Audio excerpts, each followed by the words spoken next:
The 9 people on stage are shaping global artificial intelligence policy. Representatives from America, the European Union, global tech giants.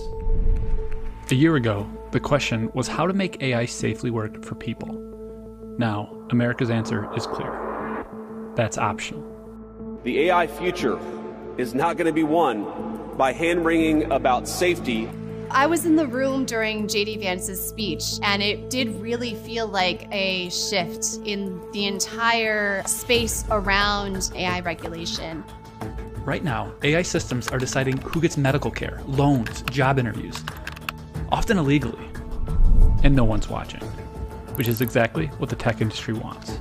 Now, the most powerful companies in the world are mounting an unprecedented lobbying push to make sure it stays that way. State lawmakers could soon be barred from regulating artificial intelligence for the next decade. I guess shocked is the wrong word. More horrified, right? And they're calling it a favor. The biggest risk could be missing out. But here's what the executives don't want you to know. Why the rush? Why buy influence at every level of government? Why risk dismantling legal protections that took decades to build? Because behind the promise of a golden age for humanity, they're hiding something much more cynical. About 6 years ago, a health insurer worked with hospitals to use AI to determine patient care. The algorithm saw less money spent on Black and poor patients and concluded they needed less care. This wasn't a lab experiment, but something deployed across 200 million Americans. We have laws that make this illegal.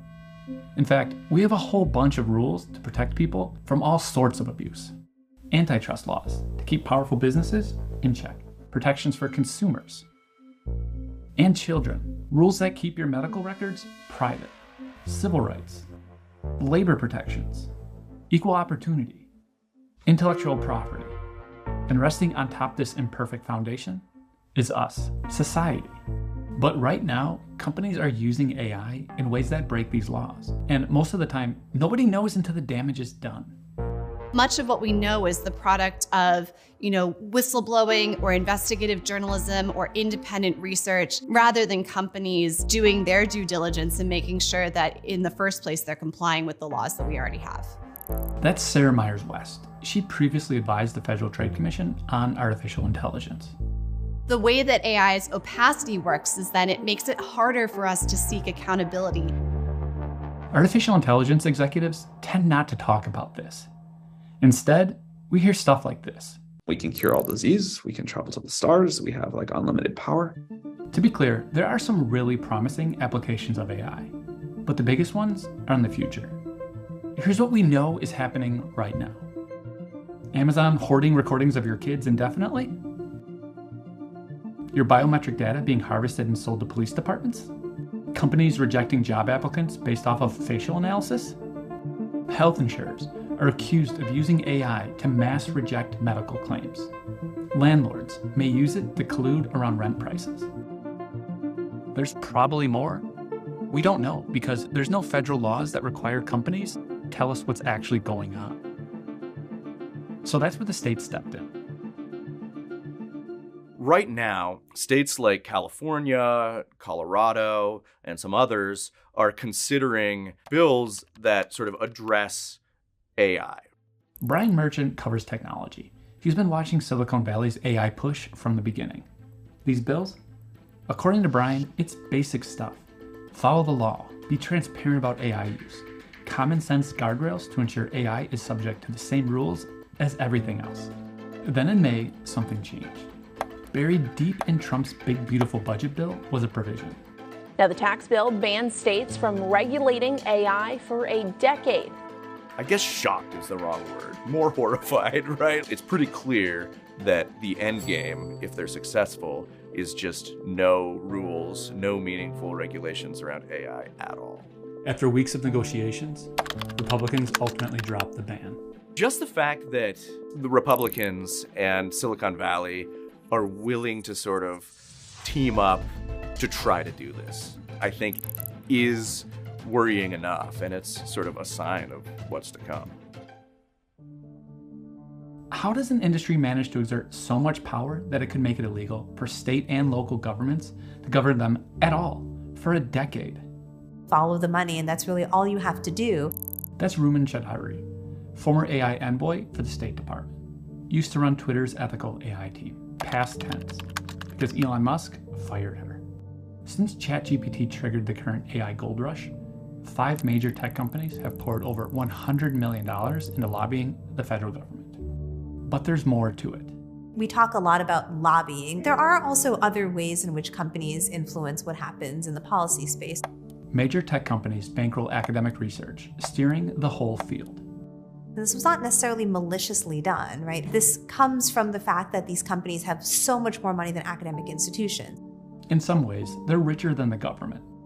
Foundations within this community have funded interns or full-time staff in Senate and congressional House offices around the US as public interest technologists. Theodora Skiatis worked with Ruman at Twitter. She was also a victim of Musk. But it goes a lot deeper than paying for congressional staffers to advise politicians. It's the actual bureaucracy itself. The US AI Safety Institute, housed in the National Institute for Standards and Technology under the Department of Commerce in the executive branch, increasingly has absorbed more individuals from this ecosystem. All of this influence, the lobbying, the academic funding, the staffing pipeline, it's having exactly the effect they want. I started this reporting focused on Texas. Policy experts told me that Republicans there were working on a fantastic AI bill. We're setting the tone, and it's being used as a model in other states to say, hey, this is data, it's important, let's protect it. I called, emailed. None of the sponsors would talk to me about it. Then a few weeks later, this happened. Representative Giovanni Capriglione is celebrating the success of his omnibus artificial intelligence bill. But the bill was completely rewritten, gutted. A former FTC lawyer told me that it gave the industry exactly what they wanted. Politicians are falling in line, but the public? People want more AI regulation, not less, by almost 3 to 1. And when you've spent that much money and people still think you're full of there's only one move left. We're in a race with China. And my view is if they're going to be killer robots, I'd rather they be American killer robots than Chinese. There's for a long time been this discourse that emerges at moments where AI is very close to being more stringently regulated around there being an arms race between the US and China. Be afraid, be afraid. Pure evil exists, okay? It does exist, okay? And these people, they plan on dominating us in AI, in chips. Industry voices argue that if we subject AI to all the usual rules, it will slow down AI development and cause the US to lose the AI race to China. There's just one potential problem with their argument. China actually has a very developed, responsible AI framework. They are one of the best regulated AI environments in the world. I'm concerned that this kind of competitive language is a Trojan horse for deregulation, and where regulation is warranted. Even accepting the China threat at face value, there's no reason to deregulate because China isn't. In that case, what's the ultimate goal of AI companies? I asked everyone I spoke with. Consolidation of power. Maximize profits. Power. Profit. And this is the dirty little secret of the industry. So the AI industry has actually been, in some ways, in real financial trouble. I'm standing here outside a Meta data center. Investors have been pouring money into AI infrastructure projects. This one has cost about $700 million. Overall, it's tough to give an exact amount on the industry's investment because all of this money is private. But everyone more or less guesses it's at about $200 billion. There is no clear path to profitability. The original idea was that AI was going to be sold to businesses, but that has failed to materialize for all of the reasons that AI just isn't working all that well in the first place. These systems require the use of immense amounts of resources, compute. They assume that if they get enough people to use a product like ChatGPT, if it's popular enough, then there just has to be a way. In February, a hedge fund did some back-envelope math. If you strip out investments in data centers and training, how much money was actually spent on buying actual AI products and services? About $16 billion, maybe less. To actually turn a reasonable profit, they need to raise that number to about $200 billion. Industry revenue is growing, but the money behind it is getting nervous. Exact estimates vary, but the general thesis has been backed by major venture capitalists and investment banks. And there's one thing that potentially complicates business cases for these systems: our existing laws. If there are any road bumps into how they can do that, then selling enterprise AI software suddenly becomes less appealing, both to them and to the clients. These road bumps are society's foundations. Fair credit reporting violations, when AI denies loans without proper disclosures.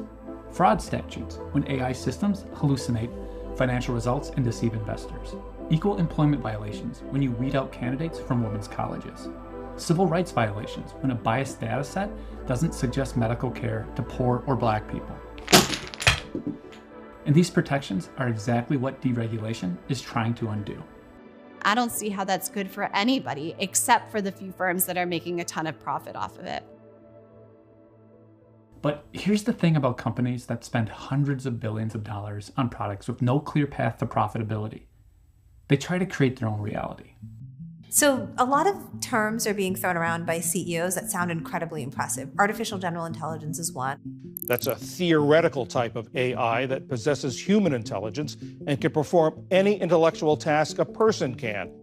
We said from the very beginning we were going to go after AGI. I'm sure you've heard it before. How long before we're literally dealing with a god? It used to be that like AGI was this very binary moment. OpenAI has had a definition of AGI in its charter, and I quote from its charter: highly autonomous systems that outperform humans at most economically valuable work. Microsoft and OpenAI have an investment deal that further defines AGI. In the contract language, specifically that they would consider a system AGI once it had generated $100 billion in profits. Let that sink in. Artificial general intelligence isn't about curing cancer or American dominance. It's about whatever makes them $100 billion. And suddenly, everything clicks. The state preemption bills, the lobbying, the policy capture, the China scare tactics, all of it designed to eliminate any regulation that might slow their path to power and profit.